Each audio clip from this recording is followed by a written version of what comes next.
Hello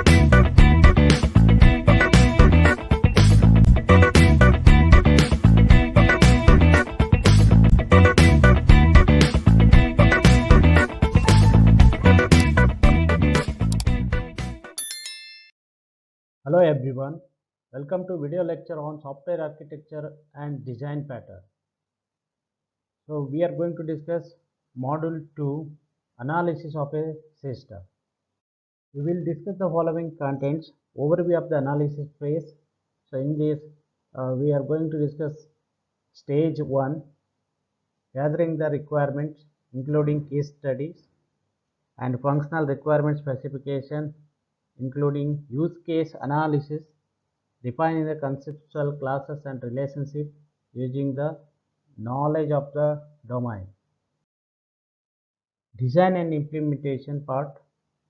So we will concentrate on major subsystem and creating the software classes and respective assigning responsibilities to the particular classes, and class diagram, user interface, data storage, and implementation part, setting up the interface, adding the new book, issuing the book, printing the transaction, placing, processing gold, storing and retrieving the library object.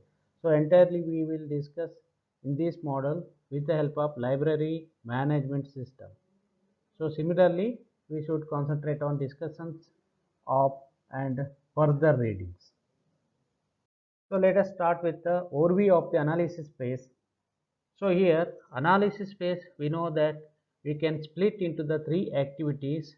One is gathering or gather the requirements, document functionality, and we need to take it develop conceptual model of the system. So the first one is, so gather the requirement. We know that this involves the interviews the user community. We need to introduce the user community or the customers. There we need to take the requirement of the particular information, and reading of any available documentation, the also one of the gathering the requirement. So next followed by document the particular whatever we have collected. So we need to document it functionality requirement, so required of the system, that we need to document it properly. So that is the one of the major second activities. In third one, so we should develop a conceptual model of the system by taking this or listening the conceptual particular classes and their responsibilities and their relationship. Stage 1, gathering the requirements. The purpose of the requirement analysis is to define what the new system do. So system, whatever we built based on the information gathered in this step. So once the system is implemented, so it is very expensive to modify it to overcome the mistake whatever introduced in the analysis stage. So we need to carefully gather the requirement whatever we are going to build the new system. Broadly speaking, the requirement can be classified into two categories. One is functional requirement and other one is non-functional requirement. So in the functional requirement, so we can see the following information. So where the interaction between the system and users, and the interaction between the system and other systems, interaction between the system by supplying or receiving the data. So in the non-functional requirement, any requirement that doesn't fall in the above category, it is a non-functional requirement. So we can call it as such a requirement which includes response time, usability, accuracy. We can call it as an accuracy of that one. So this is the functional requirement, so which is always interaction between the user and systems. So systems and other systems, and applying or whatever we are receiving the data between the system. This is the main part, functional requirement, which are going to concentrate here. Now we study the development process by analyzing, designing, and implementing a simple library system. So this is introduced next.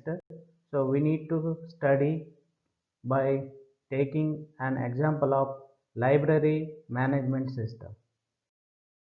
So this is the case study introduction. The business process of the library systems are listed below. So these are the following cases for the library management system. So we will take it out one by one. Register new member, add book to the collection, issue book to a member, record the return of a book, remove books from the collection, print out user transactions, place or remove hold on a book, renew book issued to a member, notify member of books availability. Here the first one is register in new members. So whenever customer, student or users they want to become a new member to the library system, actually library staff or library receives application from the who want to become a library members. So in such people we will call it as a users. While applying the membership, a person should produce their name, phone number, address to the library, location or any other detailed information. So the library, in this case, library assigns each member to the particular ID, that is unique identifier number will be assigned, which is always required for the further transactions. This is about registering new members to the library management system. Second case is add books to the collection. This is the usually we will make the assumption that collection includes just books. Okay, so each book to the library which stores the always title, author name and the unique ID.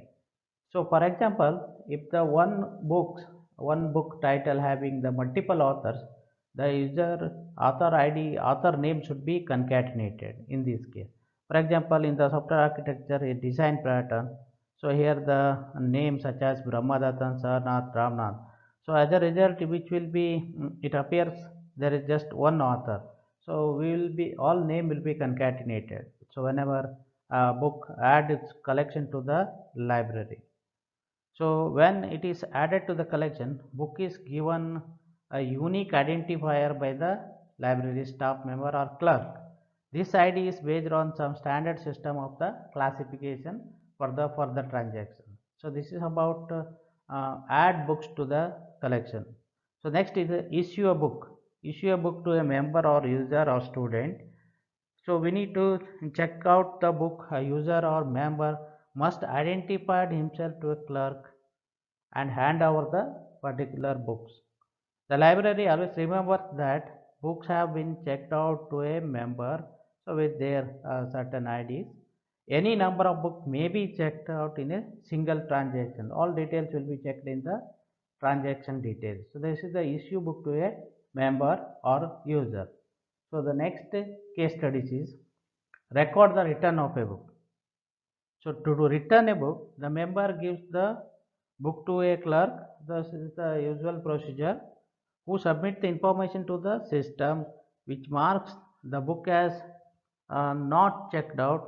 If there is a particular book hold on the book, the system should remain the clerk to set book aside so that hold process can be first they need to finish.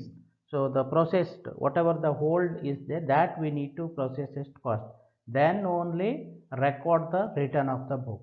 So this is about cases of record a return of book. Next one is remove books from the collection. So remove book from the collection. So we need to from the library time to time. So this is the charge taken by the library head or the main library staff. So they need to time because of the validity of the book or version updation or the maybe scheme changes or the books availability. They need to take the from time to time. Library should remove the books from the collection this could because of book are worn out or no longer of interest to the users, maybe the any other reasons and valid reasons, they need to remove it. So the next cases is print out user transaction.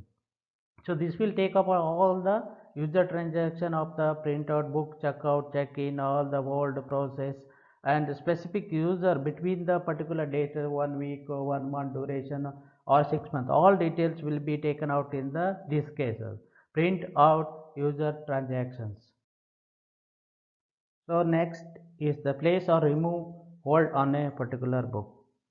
So when a user want to put a hold, he or she or the student, they supplies the what they need to do, clerk with the book ID and the respective user ID. Number of days after which the book is which is not needed. So everything they need to take it in the place or remove hold on the particular book. To remove hold, user need to provide the book ID and the respective user user ID is the must. So this is about place or remove hold on a book. Next, renew book issued to a member or the user. Customer may walk in particularly usually to the library staff, request several book of they have checked out, whatever renewed or reissued. Depending upon the customer interest or student interest, they need to renew or reissue the book. The system must display the relevant book, allow the user to make a selection and inform the user of the that particular result. All will be recorded in the transactions. So this is about renew book to a particular member. Notify member of books availability. So this is the customer who had placed a hold on a particular book, notified whenever book is returned. This should be notified to the all the member of the library systems. So this is about the notify a member of books availability cases. So in this, so we have introduced all the related or suitable business process of the library management system. So in addition, there are some system support. There are other requirements, maybe directly or indirectly related to the working of the library, but these are the essentials here. That is, one is a command to save the data on a long-term basis. This is we need to take it in library management system. A command to load data from long-term storage devices. A command to quit the certain applications. So the system must ask the user if data is to be saved before the termination. This might be the essential and related to the library management system. So we will continue the next part in the next video.